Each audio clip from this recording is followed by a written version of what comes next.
오나라 손권에게 여몽이라는 장수가 있었습니다. 여몽은 집이 가난해서 학문을 배울 만한 기회가 없었습니다. 그래서 그는 학문으로는 어떠한 자리에 오를 수 없었지만 이제 무예가 뛰어나서 공을 세웠고 그래서 장군이 되었습니다. 어느 날 손권이 여몽을 불러서 말했습니다. 그대는 앞으로 큰 일을 할 사람이니까 책을 읽어서 학식을 쌓도록 하세요라고 말합니다. 그러자 여몽은 제가 또 전투를 행하고 바쁜 나머지 책을 읽을 시간이 없습니다 라고 답합니다.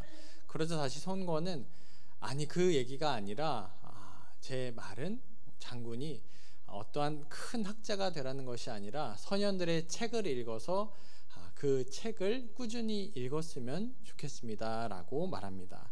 그날 이후 손권의 말을 새기면서 이 여몽은 책 읽기를 게을리하지 않고 매일 책을 읽어 나갔습니다. 그 이후에 이 노숙이라는 사람이 여몽의 친구였는데 이제 손권의 부하 중에서 가장 학식이 있는 사람이었습니다. 어느 날 이 노숙과 여몽이 같이 이렇게 대화하는 자리가 있었는데 나라의 이제 어려운 상황들이나 또 나눌 만한 이야기들을 가지고 이야기를 나눴습니다. 그런데 깜짝 놀란 것이죠. 왜냐하면 노숙이 이 여몽에게 물은 것들이 굉장히 여몽이 지혜롭게 대답을 하였기 때문입니다. 그리고 나서 이야기를 하는 것이죠. 괄목상대다라고 노숙이 여몽에게 말했습니다. 그래서 자네가 학식이 없는 줄로 알았는데 어떻게 이 사안들에 대해서 이렇게 자세하게 또 지혜를 낼 수가 있는가라고 물은 것이죠. 그러자 여몽이 하하하 이제 웃으면서 내가 이전의 여몽이 아니다라고 하면서 지금까지 책 읽기를 그치지 않았다라고 말합니다. 그래서 사람이 헤어진 지 사흘이 지나면 눈을 씻고 볼 때 달라진 것을 알 수 있어야 된다라는 말에서 이 괄목상대라는 말이 나왔습니다. 예전에는 참 보잘것없어 보이지만 어떤 학식이나 재주가 이렇게 훌륭해지는 경우에 한해서 이 괄목상대다라는 말을 사용하는데요. 오늘 시편에서도 이전에 볼 수 있었던 1절부터 12절까지의 내용에서는 참 죄를 범하고 하나님 앞에서 통회하는 심령이었던 시인이 이제 보니까 괄목상대할 만한 모습으로 시를 고백하고 있는데 13절의 말씀을 같이 고백해 보기를 원합니다. 13절입니다. 그리하면 내가 범죄자에게 주의 도를 가르치리니 죄인들이 주께 돌아오리이다. 아멘. 신기하게도 1절부터 12절에서는 이 시인이 하나님 앞에서 죄를 고백하고 죄를 용서해 달라는 사람이었는데 13절에서는 분위기가 확 바뀐 것을 알 수가 있습니다. 자신도 범죄자였는데 이제 범죄자들에게 도를 전하겠다라는 것, 그들에게 하나님을 전하겠다라는 말씀을 합니다. 마치 맛집에 마세라는 사람이 그 맛집을 다녀오고 나서 그 맛을 어떻게든 표현하려고 하는 것과 같이 시인도 이 용서의 하나님, 자신이 경험한 용서해 주시는 하나님을 발견한 이후에 그 감사 또 찬양을 또 다른 죄인들을 향해서 고백하고 있는 것이죠. 15절에서는 또 시인은 이렇게 고백하는데요. 15절도 같이 읽어보겠습니다. 주여 내 입술을 열어주소서. 내 입이 주를 찬송하여 전파하리다. 아멘. 얼마나 그 죄 사함의 은혜가 놀라웠고 또 감격스러웠는지 이 주의 도를 전파하고 또 그것을 찬양하겠습니다 라고 말씀합니다. 17절에서도 이어서 이렇게 말씀하고 있는데요. 17절은 제가 읽겠습니다. 하나님께서 구하시는 제사는 상한 심령이라. 하나님이여 상하고 통회하는 마음을 주께서 멸시하지 아니하시리다. 아멘. 그래서 이전까지는 이제 용서받기만을 원했던 시인이 이제는 하나님의 도를 선포하고 있는 참 위대한 발걸음을 걸어가고 있는 것을 볼 수가 있습니다. 그래서 하나님은 무엇을 기뻐하시는가, 그 내용이 오늘 본문에서 나오고 있고 하나님께서 기뻐하시는 이제 삶을 살아가고 있는 시인의 모습을 발견할 수가 있습니다. 보게 되니까는 16절에서 주께서는 제사를 기뻐하지 아니하시나니 그렇지 아니하면 내가 드렸을 것이라 주는 번제를 기뻐하시지 아니하시나이다 라고 말합니다. 그러니까 주님께서, 하나님께서 원하시는 것이 어떠한 제물을 드리는 행위에 있는 것보다는 17절에 나온 이 상한 심령, 상하고 통회하는 마음을 구하신다, 찾으신다는 것입니다.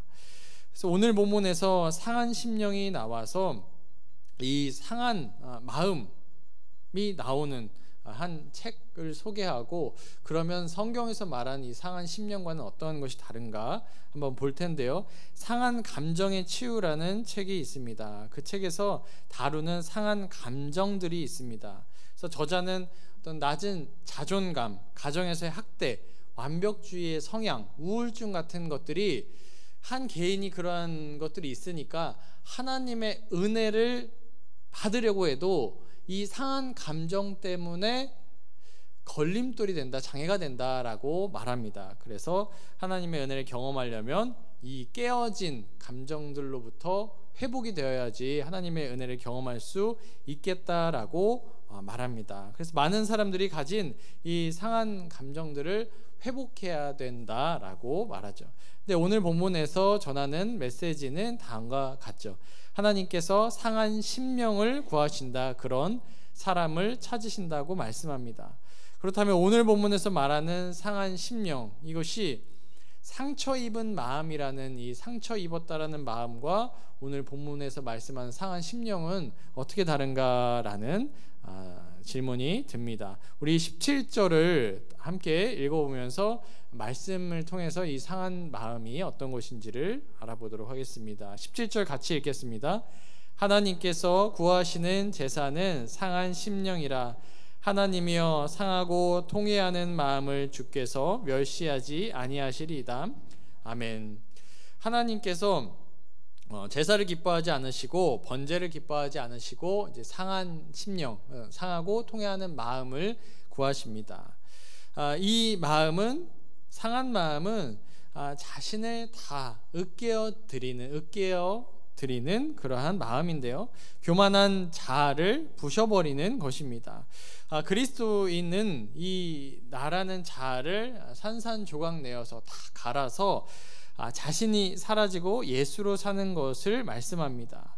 그러면 나는 나인데 왜 나를 부셔버려야 되는가, 내가 나로 살지 못하고 부셔져야 되는가라는 것을 성경에서는 뭐라고 말씀할까요? 이것을 보기 전에 세상에서는 그러면 어떻게 나를 보고 있는가라는 것입니다. 세상에서는 예를 들면 8단어 같은 책에서 자신의 인생의 주인이 누구인가 이것을 밝히면서 내 인생의 주인은 나이다 라고 말합니다. 그러니까 자신의 존재의 의미를 찾아야 되는데 답은 내 안에 있어가지고 나를 존중해야 된다라고 말합니다. 그러니까 인생의 주인은 나이고 내가 원하는 것을 내가 할 수 있다라고 말합니다. 그러니까 세상에서 말하는 나의 주인은 나이고 내가 원하는 것을 할 수 있다라는 이러한 주장. 그러면 성경에서의 가르침은 어떠할까요? 여기서 상한 심령에서 상하다라는 단어를 우리가 보면서 신명기 7장 5절의 말씀 같이 한번 읽어보도록 하겠습니다. 읽겠습니다. 오직 너희가 그들에게 행할 것은 이러하니 그들의 제단을 헐며 주상을 깨뜨리며 아세라 목상을 찍으며 조각한 우상들을 불사를 것이니라. 아멘. 그래서 여기서 깨뜨리고 찍어버린다, 이러한 산산조각내다라는 의미의 단어입니다. 그래서 이 상하다라는 단어가 이런 식으로 사용이 되는데요, 어떠한 우상을 숭배하는 그러한 모습들, 그것을 산산조각 내버리는, 그래서 나 스스로 내 자아가 주인이 되어서 우상이 되려고 하는 모습들을 산산조각 내버리는 것으로 이 상한 심령을 기억하시면 되겠습니다. 우리가 잘 알고 있는 갈라디아서 2장 20절의 말씀도 이렇게 동일한 말씀을 고백하는데요, 같이 읽어보겠습니다. 내가 그리스도와 함께 십자가에 못 박혔나니 그런즉 이제는 내가 사는 것이 아니요 오직 내 안에 그리스도께서 사시는 것이라. 이제 내가 육체 가운데 사는 것은 나를 사랑하사 나를 위하여 자기 자신을 버리신 하나님의 아들을 믿는 믿음 안에서 사는 것이라. 아멘. 내가 살아가는데 내가 사는 것이 또 아니라고 말씀하죠. 무슨 말입니까? 사는 것은 나인데 사는 것이 내 안에 내가 사는 것이 아니라 누가 산대요? 그리스도께서 살아가는 것이다. 이것이 믿음으로 사는 것이다 말씀합니다. 나는 죽고 이제 새 생명, 하나님의 아들이 내 안에서 살아가는 삶, 이제는 내가 죽었고 내가 산산조각 나서 그 안에 그리스도께서 살아간다라는 것입니다. 우리가 보기에는 아직 나는 살아있는데 그럼 내가 죽었다라는 말이 무엇인가 우리가 호흡하고 있기에 나는 죽은 것이 없는 것과 같지만 영적으로 중생하에서 다시 태어나서 그 안에서 새로운 생명으로 살아간다라는 믿음의 고백, 우리 사랑하는 성도님들도 고백하시기를 주님의 이름으로 축복합니다. 그러므로 그리스도인들은 내가 살아가는 것이 아니기에 나를 중요하게 여기는 그것보다 그리스도를 중요하게 여기라 말씀합니다. 예수님과 동행한다라는 것이 얼마나 큰 변화인가, 이것을 갈라디아서 2장 20절에서 말씀했습니다. 내 죄된 자아를, 우상 숭배를 부셔버리고 그리스도로 새롭게 태어나는 것, 그것이 상한 심령, 그것을 하나님께서 구하십니다. 이어서 십자가로 깨어진 상한 심령에 이어서 통회하는 심령을 찾으신다 말씀합니다. 우리 17절의 말씀을 다시 한번 읽어보겠습니다. 하나님께서 구하시는 제사는 상한 심령이라. 하나님이여 상하고 통회하는 마음을 주께서 멸시하지 아니하시리이다. 아멘. 지금까지 1절부터 쭉 흘러나오는 분위기가 이 통회하는 심령, 주님 앞에서 죄를 자복하고 엎드리는 이 마음을 주님께서 찾으십니다. 신약에서도 다윗의 변화된 삶과 같이 복받은 사람들, 이 복을 누리는 사람은 애통하는 자니 그가 위로를 받을 것이다 말씀합니다. 그러므로 이 신약의 성도들도 우리들도 통회하며 애통하며 주님 앞에 눈물로 엎드리는 자를 주님께서 찾으시고 그 자 가운데 위로를 더하신다라고 말씀합니다. 그래서 처음 나오는 심령이 가난한 자, 자신의 마음이 다 깨어지고 하나님의 은혜만을 구하는 자가 이미 천국을 소유한 자이다라고 성경은 말씀합니다. 자신이 너무나 갈급하여서 이제 하나님의 은혜가 아니면 안 된다라는 고백, 그래서 내 안에 나는 다 부셔지고 그리스도로 남아있는 그 삶의 모습을 그리스도인이다라고 말씀합니다. 그러니까 복된 사람, 복받은 사람은 그들의 마음이 상한 심령과 통회하는 심령으로 채워져 있어서 하나님의 은혜를 구하고 있는 그러한 모습임을 오늘 말씀에서 전하고 있습니다. 마지막으로 고백하는 내용은 무엇입니까? 변화된 시인, 이 상한 심령을 가진 시인이 이제 18, 19절을 고백하는데요. 같이 18, 19절 우리도 읽어보도록 하겠습니다. 주의 은택으로 시온의 선을 행하시고 예루살렘 성을 쌓으소서. 그때 주께서 의로운 제사와 번제와 온전한 번제를 기뻐하시리니 그때 그들이 숫소를 주의 제단에 드리리이다. 아멘. 이전에 16절에서 제사를 기뻐하신다고 하였나요? 아니었죠. 주님께서 번제나 제사를 기뻐하시지 않는다라고 16절에서 말씀했는데 돌연 18, 19절에서는 제사를 어떻게 하신대요? 받으신다고 말씀하십니다. 그럼 무엇이 바뀐 것일까요? 17절에서 이 상한 심령, 상하고 통회하는 마음을 가진 자가 하나님 가운데 살아갈 때 그가 드리는 이 예물을 받으신다라는 말씀을 하십니다. 그러니까 보이기에 이 예물이나 제사를 드리기 위해서 나오는 자가 아니라 이 상한 심령으로 나오는 자 가운데 드려지는 예배, 그 18, 19절의 말씀을 받으시고 행하시는 주님을 발견하시기를 주님의 이름으로 소망합니다. 우리가 그러면 삶에서 행해야 될 영역이 무엇일까요? 하나님께 은혜를 받으면 그 은혜를 다시금 흘려보내라고 말씀합니다. 시인은 1절부터 12절까지 참여하는 심령으로, 통회하는 마음으로 죄를 용서받기를 간절히 구했고 그 용서를 경험하였습니다. 이 용서를 경험하고 나서 정말 괄목상대처럼 그 시인의 변화된 마음으로, 자신도 죄인이었잖아요. 그러면 어떻게 생각하기로는 어떻게 자신도 죄인이었는데 또 다른 죄인에게 이 진리를 전한다고 말할 수 있겠습니까?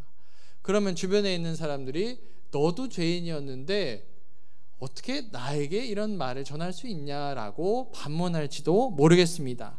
그런데 그것은 그 죄인이었던 사람이 회개하고 돌아간 그 사람에게 있지 않고 그 사람이 전하는 경험한 하나님을 전하는 것이기 때문에 이 말씀을 전할 수가 있는 것이죠. 그래서 이전까지는 그 은혜를 흘려보내지 못했던 시인의 죄된 모습이 해결된 이후에 시인은 새로운 시작, 출발을 주변의 죄인들에게 선포하고 있습니다. 그러므로 우리가 세상에서 듣는 이야기는 자신의 힘으로 무엇인가 시작할 수 있다. 그래서 세상의 많은 책들에서 힘을 내어서 너의 자존감이나 자아를 믿어라 라고 말합니다. 자신이 주체적으로 무엇인가를 할 수 있다라고 말하지만 참 허망한 이야기다라는 말씀이 오늘 성경의 말씀입니다. 왜냐하면 죄인은 하나님 앞으로 나아갈 수도 없고 하나님이 기뻐하시는 일을 알지도 못합니다. 상한 마음, 통회하는 심령인 자가 하나님을 알고 또 예배하는 자리로 나올 수 있습니다. 자존이라는 단어, 자신의 가치, 참 내가 존중받을 만한 자이다, 참 좋은 사람이다 라는 것을 깨닫는 것인데, 이 자존은 하나님을 아는 지식으로부터 출발합니다. 하나님을 알지 못한다라면 자존은 불가능하겠죠. 오늘 본문에 나오는 시인의 태도의 변화는 어떻게 보면 내가 달라졌다라는 것을 주변 사람들에게 내 힘으로 전하는 것이 아니라 하나님께서 변화시켜 주셨으므로 자연스럽게 흘러나오는 고백이라는 것입니다. 하나님을 알지 못한다라면 시인이 갑자기 이렇게 바뀌어서 죄인들에게 주의 도를 전파한다라는 것은 불가능할 것입니다. 그런데 이렇게 큰 마음을 먹어서 스스로 변화를 해가지고 전하는 것이 아니라 하나님께서 얼마만큼 이 시인에게 은혜를 베풀어 주셔가지고 이렇게 담대하게 주의 도를 선포할 수 있는가, 이 본문을 보면 얼마나 이 시인이 그 처절한 죄와 힘겨운 싸움을 하면서 주님께서 그 죄로부터 구원해 주시고 그 은혜가 얼마나 컸던지, 그가 이제 다시금 죄인들 앞에서 담대하게 이 말씀을 선포할 수가 있습니다. 그래서 이 스스로가 행한다라는 것이 아니라 변화를 받아서, 하나님께 변화를 받아서 이렇게 담대하게 선포하는 시인을 발견하시고, 우리 사랑하는 성도님들 또한 이 강한 주님의 은혜를 경험하시고 또 이웃들과 가정 가운데 전하시기를 주님의 이름으로 소망합니다. 또한 제물을 드리는 것, 예배를 드리러 오는 것도 마찬가지의 원리이겠죠. 하나님께서 은혜를 주셔가지고 변화를 받아서 변화된 자가 주의 도를 또 배우고 또한 가르칠 수 있는 그러한 예배가 된다라는 것입니다. 우리의 예배 또한 흘려보내는, 은혜를 흘려보내는 그런 과정 중에 있다라는 것입니다. 또 다른 삶에서 행해야 될 영역은 하나님께서 이 상한 마음, 통회하는 마음을 구하신다, 찾으신다라는 것이죠. 어떤 마음을 찾으실까? 하나님께서는 그 마음을 우리가 오늘 본문에서 발견할 수 있다라는 게 큰 축복이다라는 생각을, 이 말씀을 묵상하고 준비하면서 들었습니다. 지금 어떤 책에서는 세상에서 마음을 다 치유해야 되고 그 마음이 치유되는 것이 중요하다, 그 관점으로 보았는데, 그러나 성경에서는 오히려 마음이 이 본문에서만큼은 상해야 된다, 산산이 부셔져야 된다라고 말합니다.